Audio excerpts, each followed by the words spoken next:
Please switch your cell phone and pager to the silent mode. We are going to start the grand round now. Our talk today is obesity, the basics, and our speaker is Dr. Stuart. He's an endocrinologist and professor in the Department of Internal Medicine. Thank you.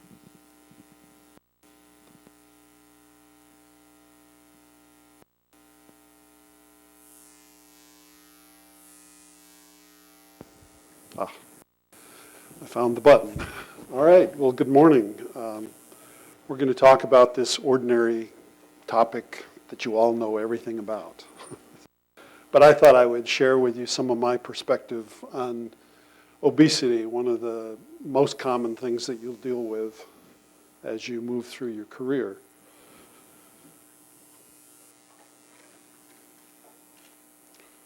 Let's do that again. Okay, we have to have the disclosure slide. I'm not in anybody's payroll, but I've had grant funding up until last summer, and I do serve on the advisory board of the Center of Excellence for Sports Science at ETSU. This is a schematic that I stole from an advertisement that hit my desk, and it suggests that our evolution has moved from apes up through erect walking hominids to perhaps something that's not really that good. So where are we going? The huge increase in the prevalence of obesity suggests that there's something in our makeup, that in our current situation with lots of food and lots of mechanical things that make our work each day somewhat easier, we're going to wind up with obesity as the endpoint, or at least in the short term, of where we're going. So what are we talking about? What is obesity?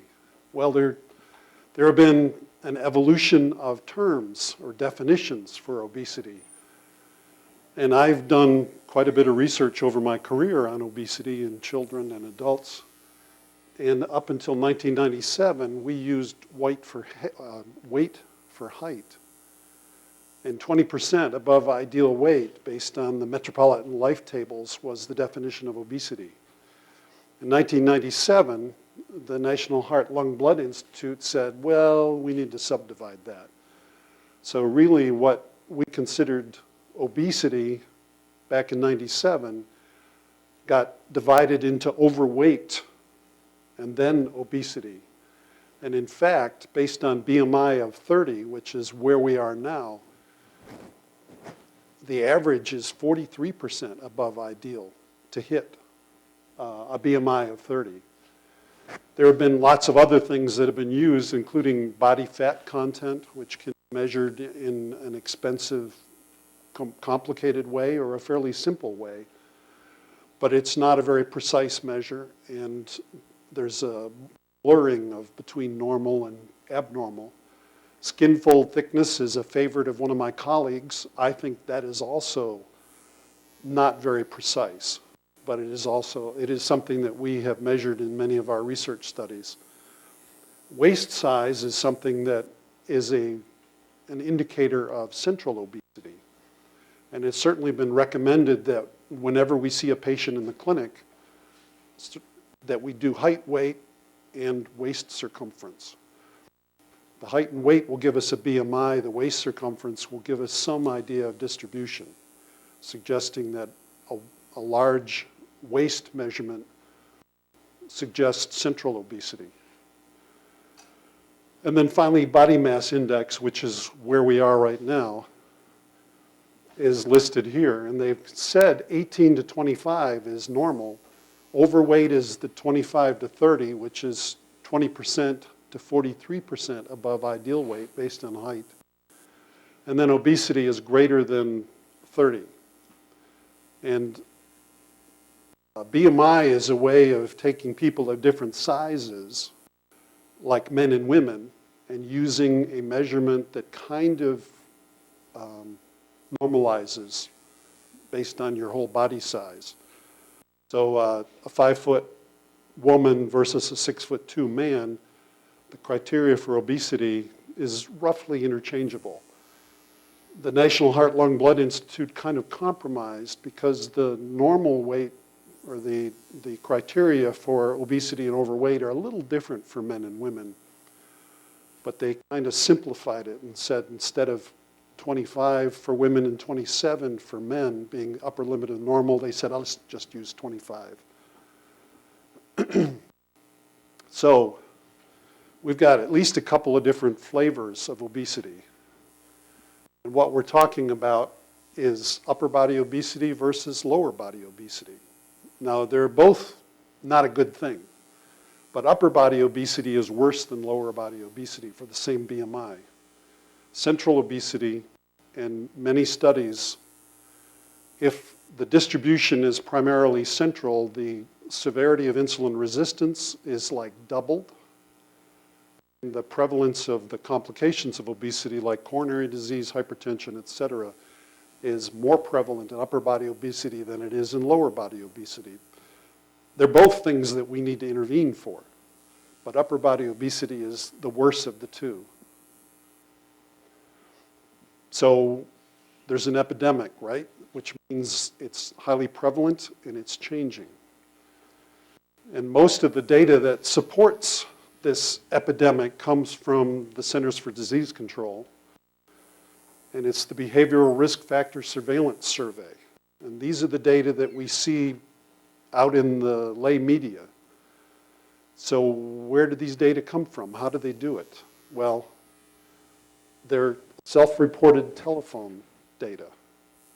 So since about 1984, the CDC has been calling people on the telephone and saying, asking a lot of questions, but among those questions is how tall are you and how much do you weigh?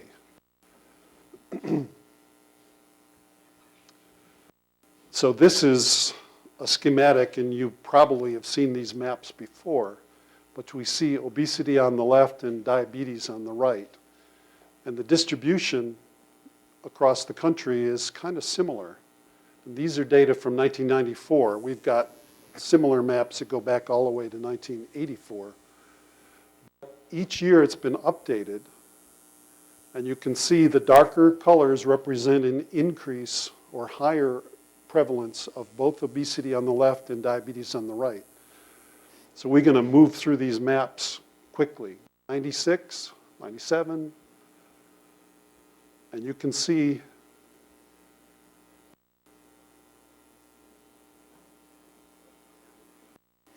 that there has been a change. And this is over, what, a 15-year period that I've shown this, and it's over a 25-year period where the data has been carefully collected and compiled.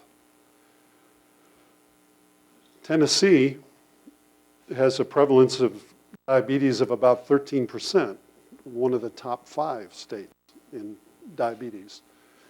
And Appalachia, of which we are a member, has some of the highest obesity and diabetes prevalence in the country.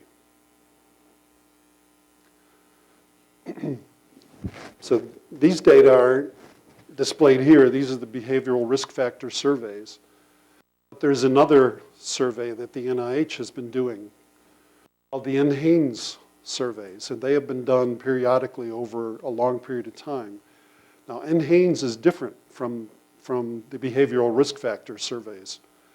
The NHANES is samples across the country actually go to the doctor, and the doctor measures the height and weight. And I think this is pretty interesting, actually. When you look at it, you can see that between 1960 and 1980, the prevalence of obesity in the United States was stable. And then something happened, and there's a dramatic increase, more than doubling. Some people call this good news, right at the top of the curve. The good news is here is the rate of increase has slowed down a little bit. But a point worth making is that the self-reported obesity rate is about half of that, which is actually measured with the patient in front of you. So when somebody calls and asks me how much I weigh, I like to talk about how much I'd like to weigh, which I think is the reason why there's an underestimate of the obesity rate in the widely circulated data. This is data from the New England Journal, which shows the actual number of people in the United States with diagnosed diabetes. And you can see over that 30-year period, it's more than tripled. And if we express it per capita over that 30-year period, it's gone from less than 3 to more than double that. And that's percent of the US population. So there's been a change, a big change. So why do we care about obesity? It's more than cosmetic. There are medical implications. What are they?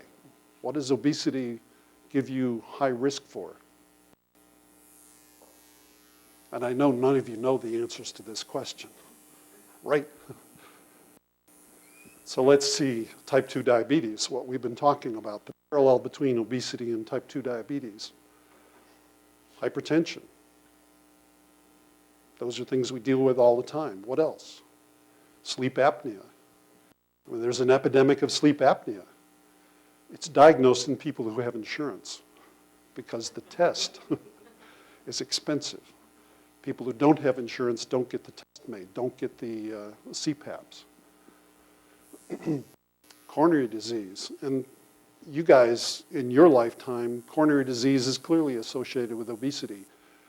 20 years ago, that was not clear, but it is now. Malignancies are higher. Many subtypes are higher in people with obesity, including breast, colon, endometrial cancer in particular. What are the other things? Osteoarthritis, large joint arthritis, hips and knees. Dementia. Dementia is more common in people with obesity, it's more common in people with diabetes. And accidents. Now we're outside of the standard medical things that we deal with, but we're talking about accidents in the home, accidents at work, and automobile accidents are more prevalent in people with obesity. And what goes along with all this is the economic impact of obesity, and that's lost work days, more common in people with obesity. So should we discriminate in the hiring of people who are overweight or obese because they're going to be more costly in the workplace?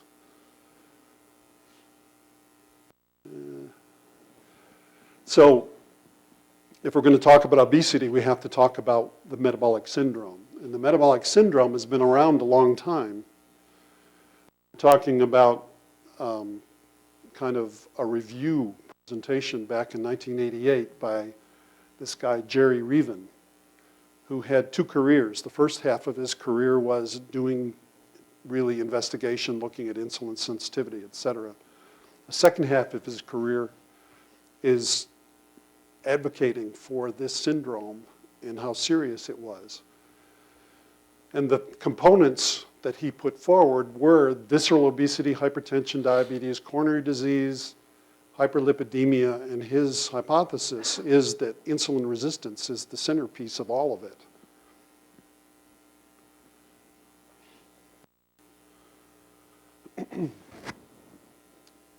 This is a rather compelling slide, and it's based on studies that were done in Europe on over 360,000 people who were followed for a 10-year period. It was published in 2008.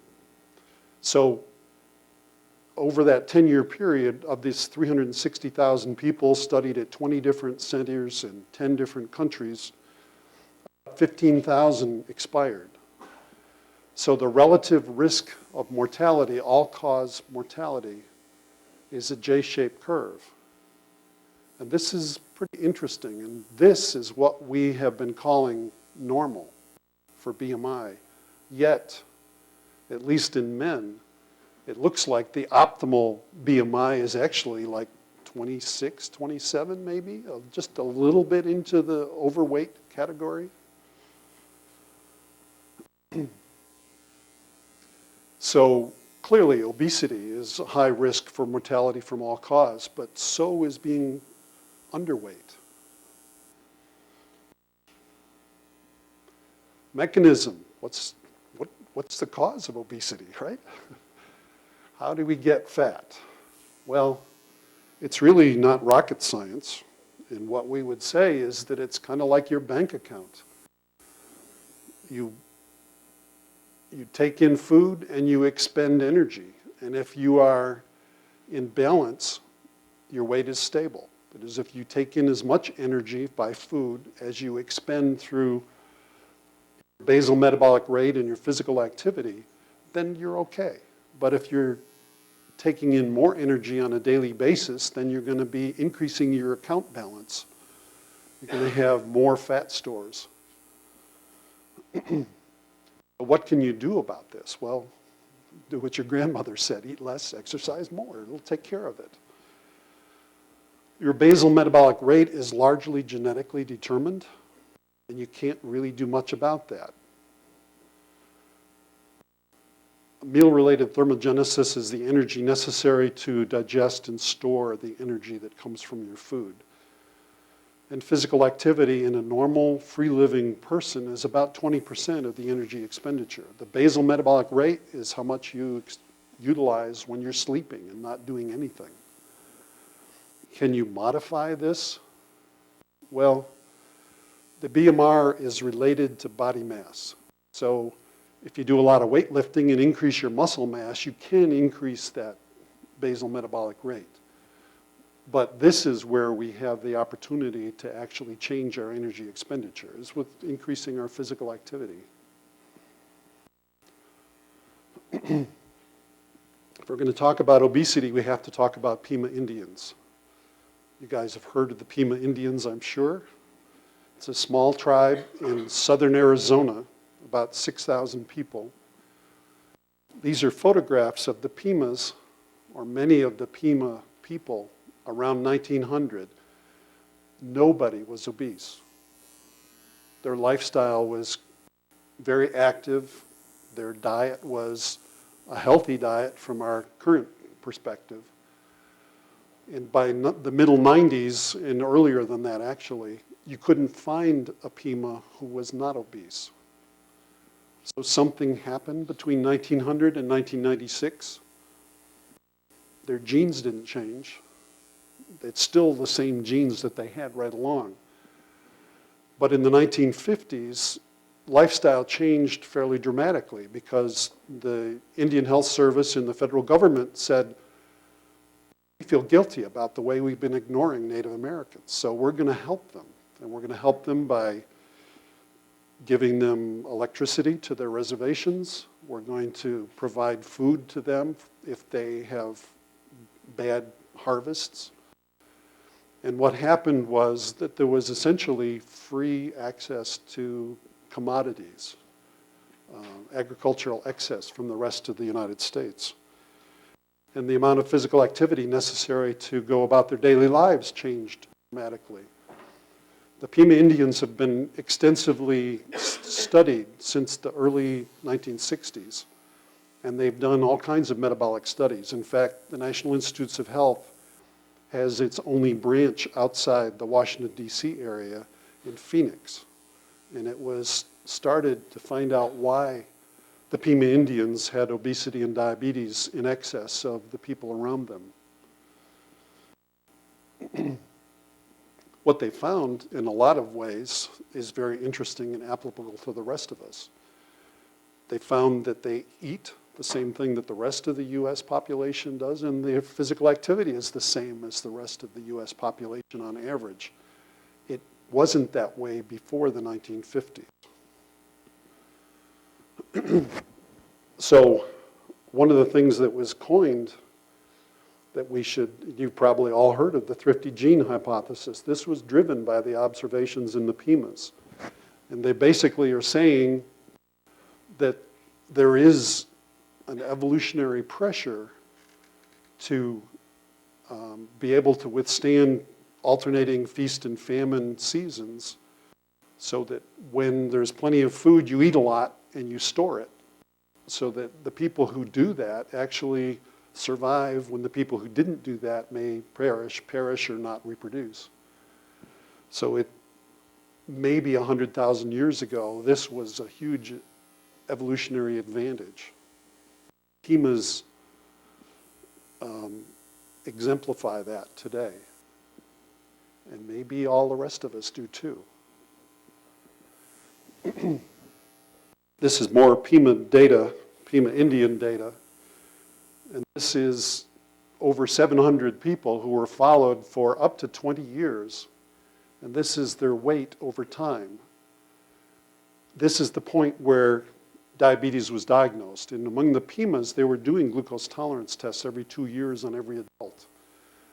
So this is a 30 kilogram weight gain over a 20-year period. That's 60 pounds.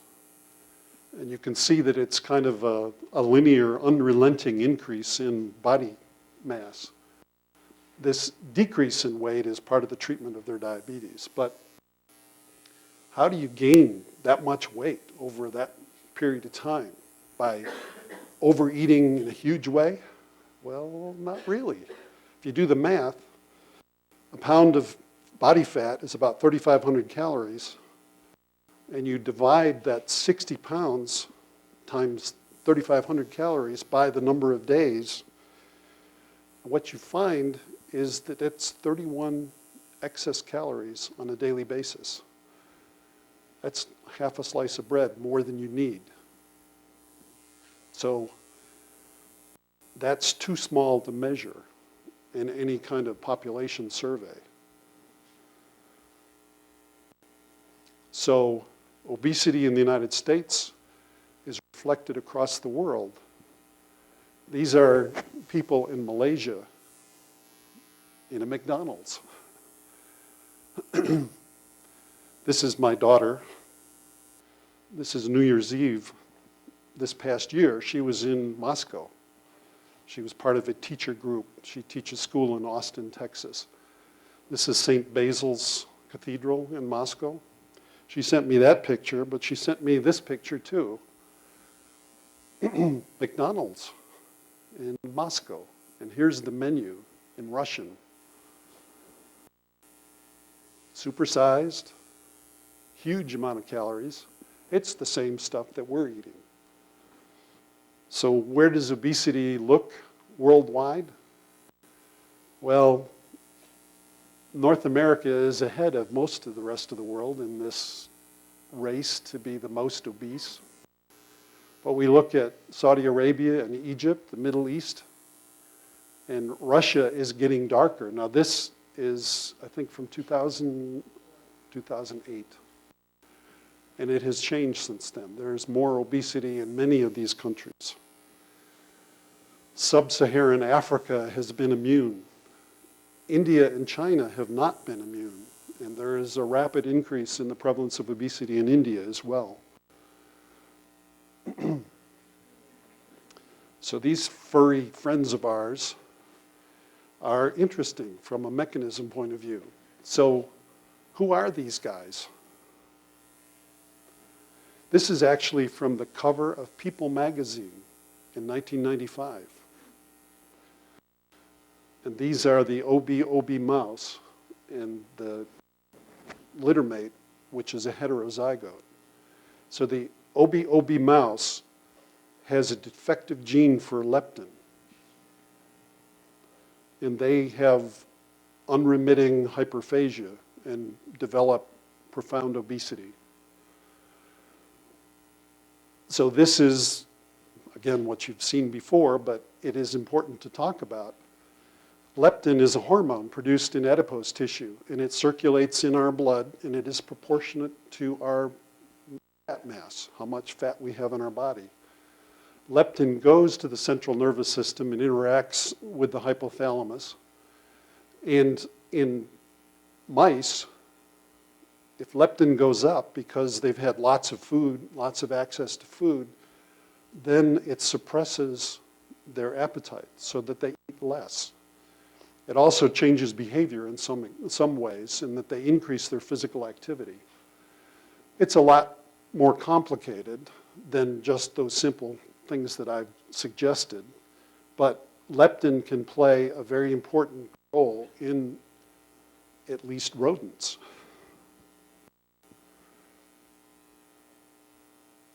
This is human leptin data. And the point of this slide is that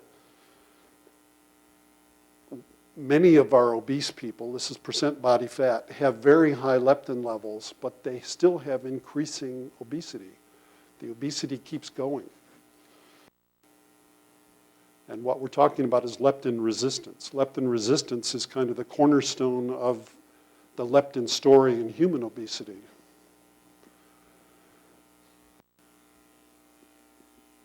Again, a cartoon from around that time. Drug companies got really excited about leptin. They spent millions of dollars developing leptin-like substances to give to people. The OB mouse, when given leptin, becomes thin, like the littermate. They gave milligram quantities, huge quantities of leptin to humans with obesity, and it took huge quantities before there was any change whatsoever in eating behavior. So it was a futile experiment that cost thousands or millions of dollars, thousands per person. So do we have any examples of people with leptin deficiency? And this is from the New England Journal from February, from this year. And this is a child who has a defect in the leptin gene. And this is the normal growth chart.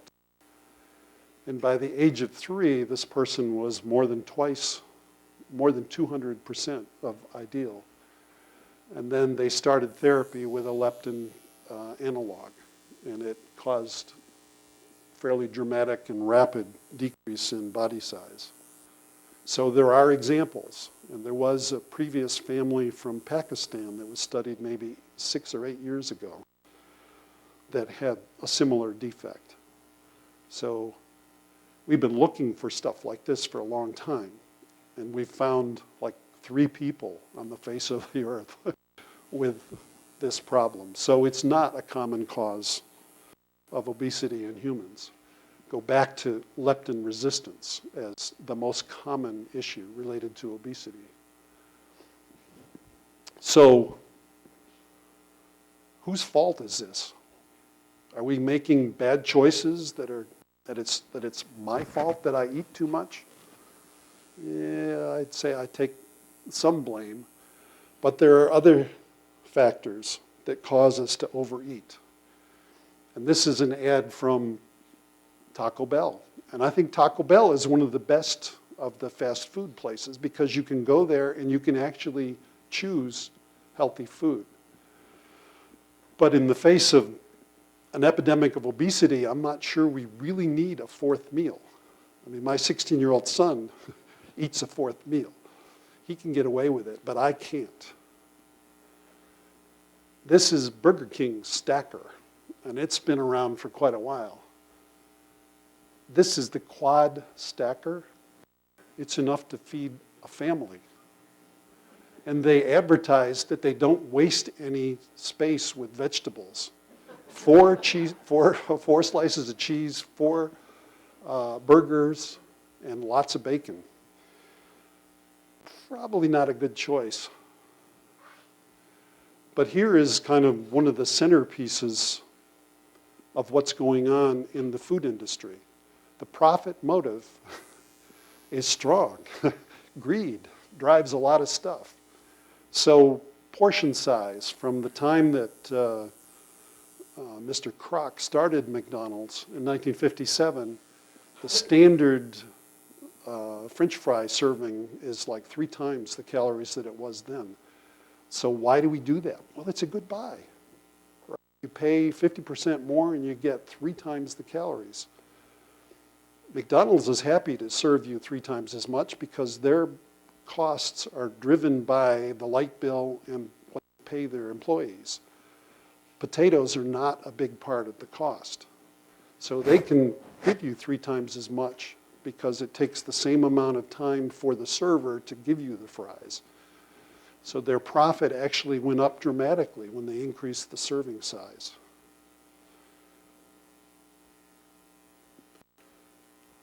Coca-Cola, if you read the label on the 20-ounce Coke, how many servings are in that? 2.5. So what do? You drink a little bit of it and throw the rest away? Nah.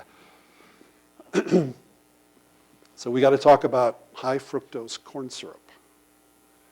High fructose corn syrup, a lot of people think that's got something to do with the obesity epidemic.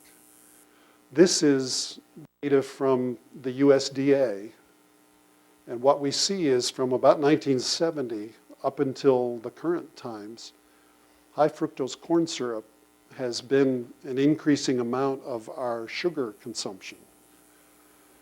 So sucrose here is cane sugar and beet sugar. High fructose corn syrup has really pushed down the amount of cane and beet sugar that's consumed, but you can see the per capita is pounds per person per year.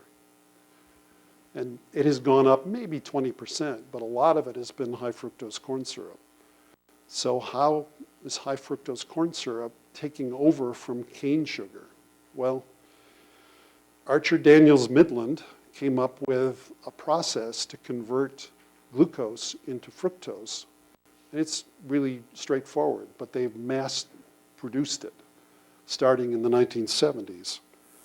So the glucose that they have comes from corn, and then they convert it over to fructose, and then they add the fructose back to what they're selling, which is most of it is about 50% fructose, 50% glucose. How can they do that? How do they sell it? Well, many people thought that fructose was sweeter than glucose, so the high fructose corn syrup is sweeter per gram. At least some people thought that. High fructose corn syrup comes in a liquid rather than a powder or granulated. And that's easier for Coca-Cola to put into their syrup. It's easier for high fructose corn syrup to go into your cornflakes. But probably the biggest issue with high fructose corn syrup is agricultural supports to corn, which were not available for cane or beet sugar. So it's cheaper than cane sugar. The good news is that 2 years ago, those supports for corn went away. And it's been primarily for corn being converted over to ethanol for use in energy. So that the price of corn, the price that farmers could get for corn has doubled over a decade or so. So price supports were no longer necessary. And I would say there's other good news is that since about 2009, the amount of soft drinks per capita has declined somewhat. Whereas up until that point, it has been going up and up and up. The next slide is interesting. You've seen it before, right? That's the per capita ingestion of high fructose corn syrup. Remarkably coincident. Is that cause and effect? I don't know if we can say that fructose causes obesity. I would suggest that increasing your ingestion of soft drinks is a bad idea. And people have suggested that liquid sugars, like soft drinks, don't produce satiety. So that if you drink 1 or 2 or 3 Cokes a day, that's like free calories, doesn't suppress your appetite at all. That's speculative. Vegetarians hate it. Vegetarians hate it. Vegetarians hate it. A little less. Burger. It's a thick burger, but little. New at Hardee's. So advertising, this is part of them getting us to eat more.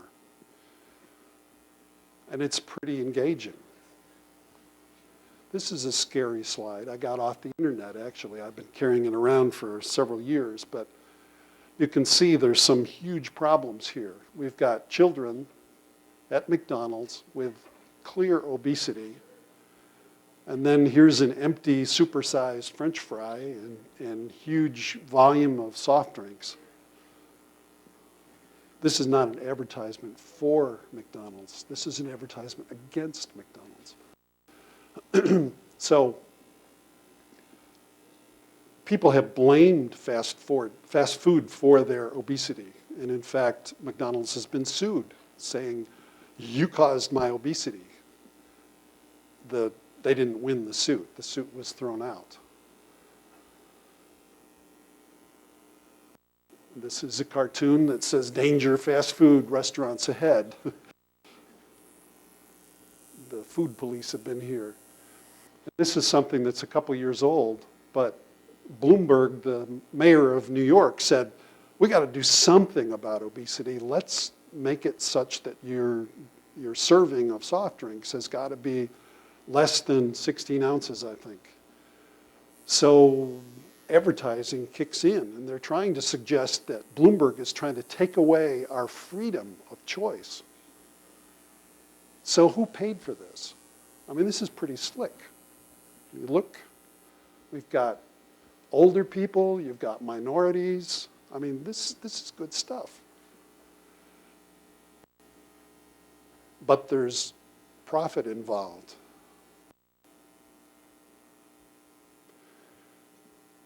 I was told recently that the health department in Nashville put out a regulation that said that all fast food restaurants, or all restaurants with at least 10 sites within Nashville, have to publish the calories on the menu. A lobbyist went to the legislature here in Tennessee, and the legislature passed a law that said you may not put calories on the menus of restaurants in Tennessee.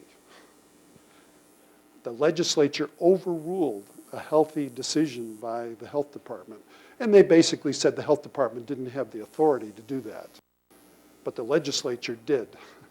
So there are some people making some really bad choices, and we elected them. So the problem is sedentary lifestyle, unrestricted food. We have all the food that we want, and it's cheap in the United States.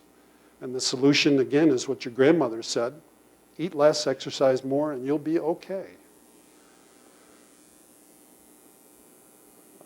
So dietary calorie restriction is effective. It works. Every one of the things on here is effective short term. What's recommended by our dietary people, our nutrition people, is that it needs to be long-term, balanced deficit, up to 1,500 calories per day, but it needs to be a healthy diet. But how do you get patients to do this? I'm showing this as well because the food pyramid has gone passé. Now we're talking about plate planners, or the nutritionists are using this kind of schematic to show patients that they need to put smaller portions of various things and larger portions of fruits and vegetables. But this is our patient speaking. But doc, lifestyle? Don't you have a pill? Actually, we do have pills. Weight management drugs are listed here. Phentermine, rimonabant, and these other two at the bottom are all appetite suppressants. Phentermine has been around for a long time. It's cheap, and it has side effects. It's like taking adrenaline in a pill. You'll have tachycardia, hypertension, nervousness.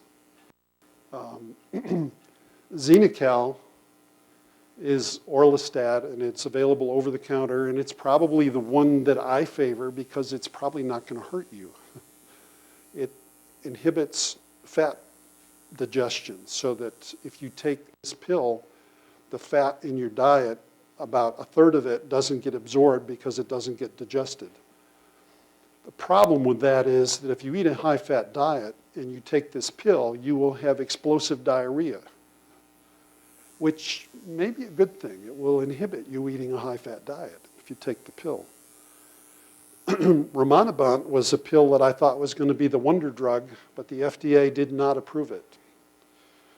And Rimonabant works on the endocannabinoid receptor type 1 and suppresses appetite. It was developed in France based on the munchies that happen after marijuana, so I'm told, anyway. So I'm going to show you Rimonabant data, which is reflective of what we find with virtually every appetite suppressant drug. Here's a full year study on 2 different doses of Rimonabant. And you can see that there's a dose response, that the appetite suppressant works, that there's weight loss on average of 8 kilograms, pretty good. But continuing to take the drug after a period of time, you get no more weight loss. You get stability. And this study was continued on for another year, taking the same dose, still stable, no further weight loss. What happens if you stop the drug? Well, what they did was half the patients here were put on placebo. And this is what happens when you stop the drug.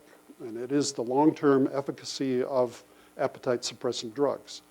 You get good benefit initially, then stability, and then if you stop the drug, you gain the weight back. So what do we have to offer our patients that's effective? Surgery. So bariatric surgery is by far the most effective treatment of obesity from the point of view of efficacy initially and long-term. And this is data from a meta-analysis of over 100,000 people who had bariatric surgery. It was subdivided into different kinds. The most potent surgery is the most aggressive surgery, which is the Roux-en-Y gastric bypass. The most common surgery that's done today, and in the last 3 or 4 years, has been this sleeve gastrectomy, or gastroscopy, gastroplasty, sorry. And this seems to be as effective as the Roux-en-Y, and it is less damaging to the patient. It results in fairly rapid weight loss. It does have side effects, and the side effects are similar to what's seen with the other studies, the other surgeries. But the effectiveness is substantial. And we look at this, again, a meta-analysis of many studies. The severity of the obesity has been quite high, BMI of 48 on average, mostly female, and a substantial amount of the people had a comorbidity, which allows insurance to pay for it. One of the benefits that's listed down here is really quite interesting, and that is about an 80% remission of diabetes after surgery. And that remission happens quickly, within the first few weeks of the surgery. And that occurs before there's very much weight loss. The post-surgery complications are substantial, but they're generally not serious. That is, they are manageable. Dehydration is common. Readmission is small, and mortality is very low. So we're doing okay. Right. So this is a summary of what we've talked about, what obesity is, kind of a definition and how we got there, the epidemiology, the consequences, how metabolism is straightforward, leptin revisited, who is at fault, and what treatment options we have, from diet to pills to bariatric surgery. So what do we tell our patients? That's the next slide. So the issues that I would say, lifestyle has changed. That's why we have this problem. It's suggested that the shortened life expectancy will occur by 2030, and that obesity-related mortality will actually surpass cigarette smoking in the next decade or so. And I would say that medical treatment of obesity is too late. What we really need to do is prevent it. And the lifestyle is really the cornerstone. We need to have lots of social and cultural things that cause us to eat smaller portions and exercise more regularly from the time we are children until today. So what we tell our patients is we need to do this. We need to make healthy food choices. No soft drinks. Soft drinks are evil. We need to eat at home. When we eat out, we eat more. We don't control our portions because we want our money's worth. Never go to a buffet. We need to control portion size. And our carbohydrates are good, but we need to eat healthy carbs. White stuff's bad. Rice, white bread, potatoes. They have more glycemic index, so the whole grains is really what we need to go after. And then finally, we need to increase our physical activity. And we can do it specifically. We can say you can walk 30 minutes every day, at least 5 days a week, or use maybe a pedometer and try to hit 10,000 steps each day. Specific things that you can ask your patient to do. And there we are. I think we've gotten to the end. And this is my favorite Coca-Cola commercial. But it is an indication of how you can spend millions of dollars to advertise Coke. One thing you'll learn, you can bet, is that love is as good as it gets, and you'll get more if you give it. You can say that love's not really there, and pretend that you don't really care, but you'll do better to live it. It's the right thing to do, and you know it's the inside of you. So just show it, love is the truth, and it's inside of you. It's the right thing to do.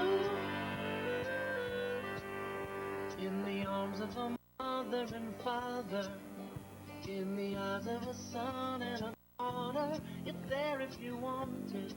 Oh, in the water the sun passes through, in the air that is all around you, it's everywhere. You just have to care.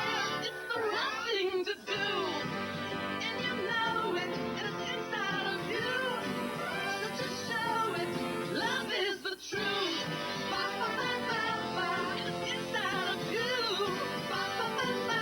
It's the right thing to do. So it's impressive, right? They spent millions of dollars on that, as much as some of our old-time movies. So that's it. Do we have questions?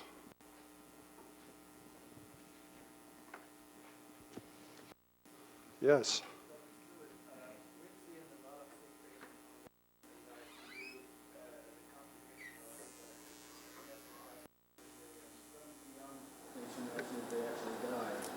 So this is a very limited experience as far as we are concerned, because we don't go to the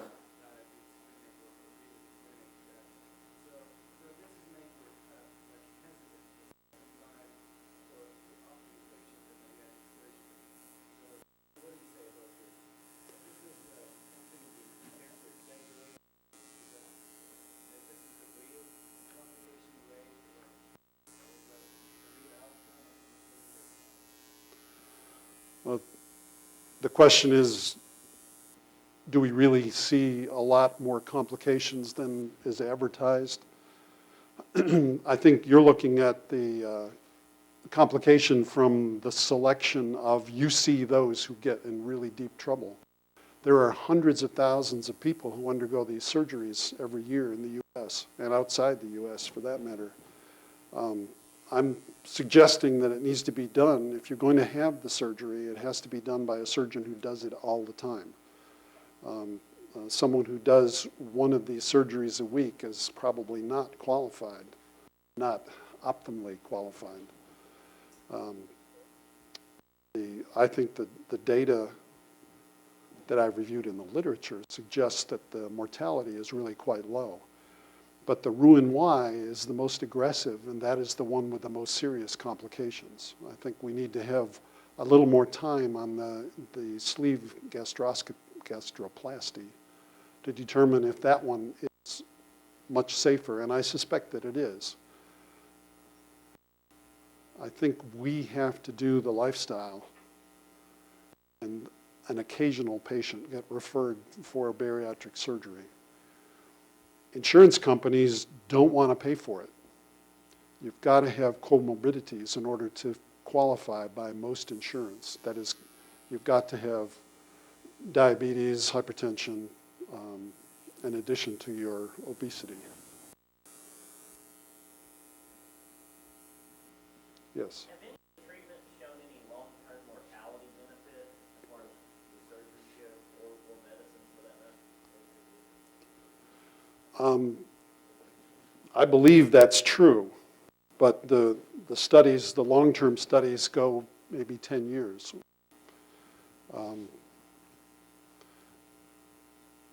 And I'm trying to think if that was dealt with. There's 2 meta-analyses that I quoted here, and I don't think there was much discussed in the mortality. So I can't come back with any specific data on that. Yes? Do you think like most of these obesity drugs focus on either satiety or fat, or they work on the fat person, but none of them work on carbs? Do you think like typical, like Coke, people don't get satiety, they drink Coke, and they get a lot of calories from the other drugs, and despite that this drug work on either satiety or it's not going to help those people lose the Coke kind of. Do you think that could be the reason why these drugs are not that effective? Focus on one zone but forget about the other substance that can cause obesity. I think, I'm not sure I can deal exactly with what you're asking, but the long-term benefit of medication is that whatever has happened with appetite suppressant goes away. So that when the drug is stopped, then the appetite is reactivated, and there's some evidence that there's some kind of a thermostat for body fat. So there's fairly rapid reactivation of appetite and reaccumulation of fat. I didn't mention carbohydrate absorption drugs, and there is another drug that has been associated with weight loss, and that's the glucosidase inhibitor class. Like the orlistat, that is associated with explosive diarrhea and is often unacceptable to patients.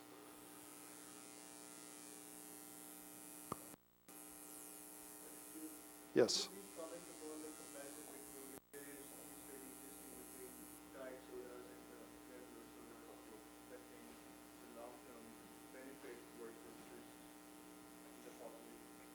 The question is diet drinks versus regular soft drinks. Well, it makes sense that diet drinks should be fewer calories, but there are studies in childhood obesity that show that ingestion of soft drinks, whether they're diet or sugared, is a negative factor for obesity development in kids. So the diet drinks did not prevent the obesity. It was, in fact, a risk factor for developing obesity is drinking diet drinks. So what's the mechanism? If we're not taking in the calories, well, a lot of it has to do with that issue of satiety. Supposedly the most satiety-inducing foods would be fat and protein. And if you take in something that's pure sugar or something that has no nutritional value, then satiety is not obtained. And in fact, the suggestion is that diet drinks encourage you to take in other calories to provide some of the satiety that you're missing. For our patients with diabetes, if they need to take soft drinks, it's got to be diet. But I encourage patients not to drink any soft drinks. Water is cheap. and it's healthy.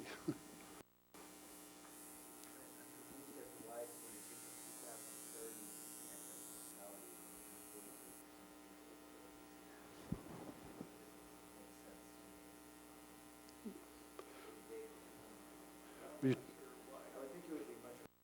Well, you're talking about, the question has to do with 2030 as a target when excess mortality occurs. What we're talking about is mortality associated with obesity overtaking smoking. We have excess mortality already, and that's been going on for some time.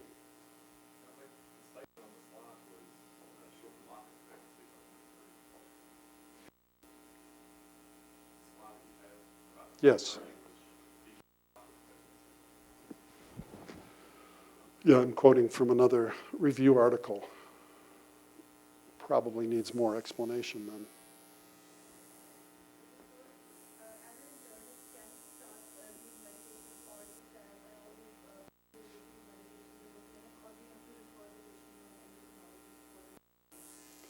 The question is, can we use these appetite suppressant drugs as an internist? You certainly can.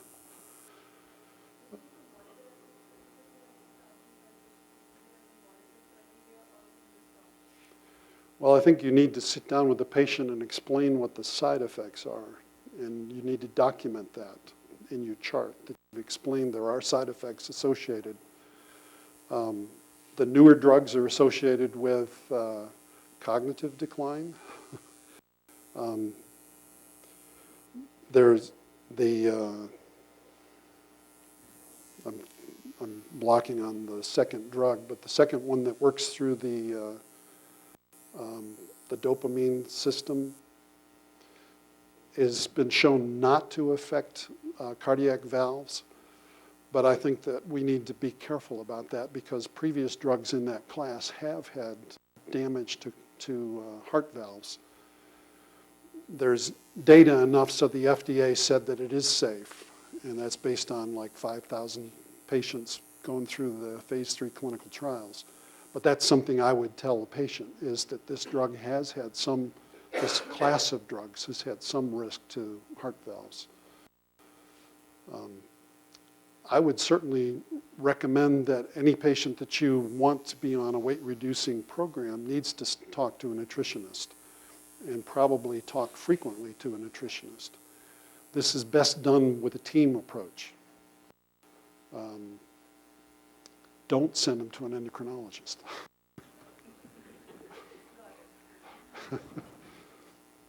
Yes. I wanted to ask your opinion about the healthy school lunch, and I know our local representative to the U.S. Congress wrote an op-ed piece blasting healthy school lunch. Well, I think the Healthy School Lunch Program is one of those multiple ways of approaching obesity in the society. And it's not the only thing, but that is a positive move in the right direction. I think the schools are a target for programs to develop, like taking soft drinks out of schools and trying to provide healthier menus for the school lunches. You know, they, what was it, the Congress said that pizza is a fruit or a vegetable. I guess they call it a vegetable because of tomato sauce, when in fact it's I think pizza's probably a decent food, but it doesn't qualify as a vegetable.